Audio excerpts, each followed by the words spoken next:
دنیا میں کس کام کے لیے آئے ہیں اور اللہ نے ہمیں کس لیے بھیجا ہے، یہ دیکھنا ہے۔ اور قرآن و سنت کا پیغام کیا ہے، یہ ایک طویل بحث بھی ہے اور موضوع بھی ہے جس کے اوپر ہم نے زندگی بسر کرنی ہے۔ لیکن آپ ماشاءاللہ صاحب ایمان ہیں، صاحب بصیرت و عقل ہیں، ہم زندگی میں جتنی بھی دولت اکٹھی کر لیں، جتنی بھی کھیتی باڑی تجارت کر لیں، کاروبار کر لیں، کامیابی اس وقت ملے گی جب اللہ تعالی جل شانہ کی رضا مل جائے گی۔ بہت سے امیر لوگ، بڑے بڑے عہدیدار دنیا سے چلے گئے لیکن اللہ کی رضا پا کے نہیں گئے، اور وہ لوگ جنہوں نے اللہ کی رضا کو پایا اور اللہ تبارک و تعالی کے قرب میں چلے گئے، آج ان کے نام روشن ہیں،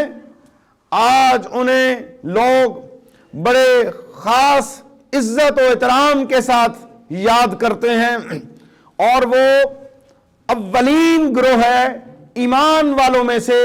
اور اس ساری جماعت کو صحابہ اکرام رضوان اللہ تعالی اجمعین کہتے ہیں۔ اور میرے پیارے صحابہ رضوان اللہ تعالی اجمعین کی زندگی، پوری کی پوری زندگی،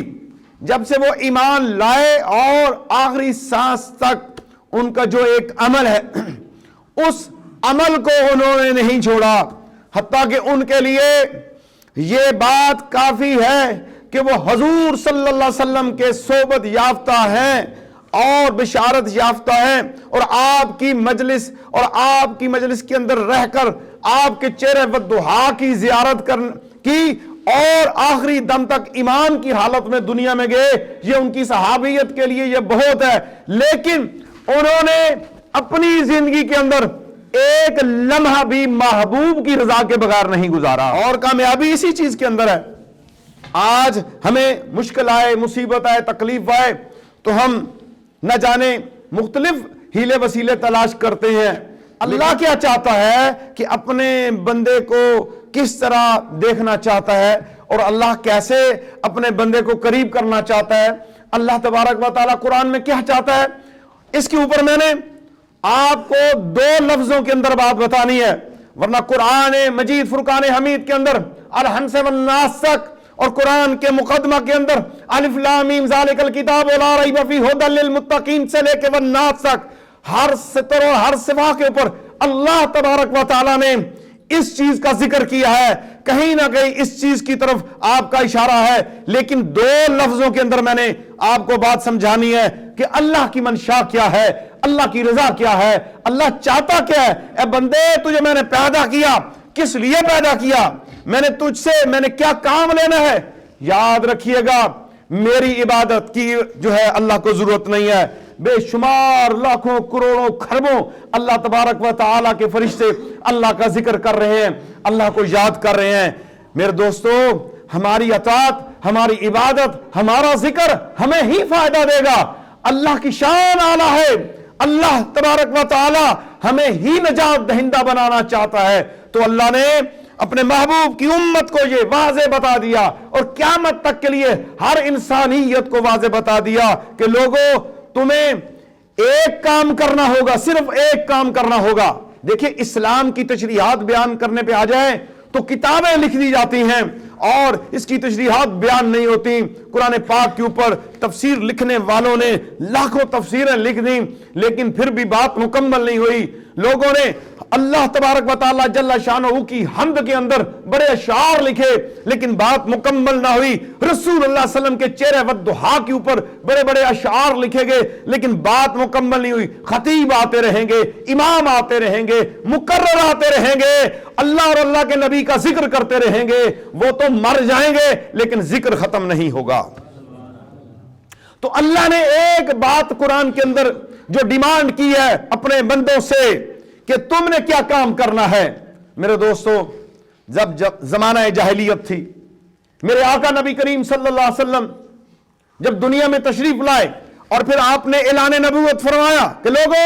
اللہ ایک ہے، اللہ کی عبادت کرو، اس کے ساتھ کسی کو شریک مت ٹھہراؤ، اللہ وحدہ لا شریک ہے، وہی اول وہی آخر وہی ذاخر وہی باطن ہے، اور قرآن کی تعلیم دی، قل ہو اللہ احد، کہو اللہ ایک ہے،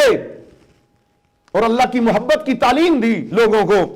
تو پھر وہاں بڑے بڑے عرب قبیلے تھے، بڑے بڑے قریش قبیلے تھے، انہوں نے کہا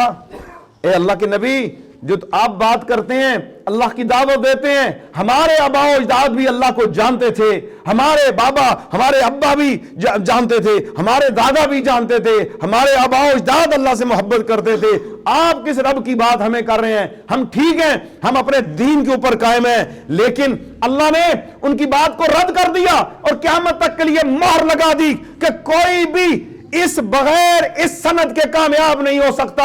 جب تک اس کے پاس ایک سند نہیں ہوگی۔ وہ سند میں آپ کو بتا کے جا رہا ہوں، ایک لفظ کے اندر میں بات کر کے جا رہا ہوں، اللہ نے اپنے حبیب سے کروایا، قل اے میرے حبیب صلی اللہ علیہ وسلم اپنی زبان مبارک سے کہہ دیجئے، قل ان کنتم تحبون اللہ فاتبعونی یحببکم اللہ۔ اس میں ایک لفظ یہ ہے کہ اللہ چاہتا ہے اے میرے حبیب انہیں بتا دیجئے، یہ محبت کے دعوے دار ہیں، یہ عشق کے دعوے دار ہیں، یہ خدا کو ماننے کی بات کرتے ہیں، خدا سے محبت کی بات کرتے ہیں، تو رب آج آپ کی زبان سے ان کو بتانا چاہتا ہے، انہیں بتا دیجئے اگر محبت کرنا چاہتے ہو، میرے قریب آنا چاہتے ہو، میری محبت چاہتے ہو، میری معرفت چاہتے ہو، میری رضا چاہتے ہو، میرے ولی بننا چاہتے ہو، میرے دوست بننا چاہتے ہو، تو پھر تمہیں ایک ہی لفظ کے اندر اللہ اتنا بڑا حکم دے رہا ہے کہ پوری زندگی پیدا ہونے سے موت تک کے لیے ہر چیز کو اس لفظ کے اندر اللہ نے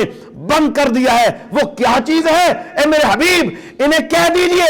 فاتبعونی، اے میرے حبیب تیری اتباع کریں، تیری راہ پر چلیں، تیری سنت پہ عمل کریں، تو پھر انہیں محبت کی بات کرنے کی ضرورت نہیں، انہیں اعلان کی ضرورت نہیں۔ رب ذوالجلال والاکرام اعلان کرتا ہے جب یہ فاتبعونی کہ مصداق بن جائیں گے، یہ صحرا پہن لیں گے، یہ سجا لیں گے، اس راہ پہ چل پڑیں گے، تیرے نقش قدم کی پیروی کریں گے، تو پھر میں رب اعلان کرتا ہوں یحببکم اللہ، رب ان بندوں سے پیار کرے گا۔ شرط کیا ہے؟ اللہ کے نبی کی اتباع۔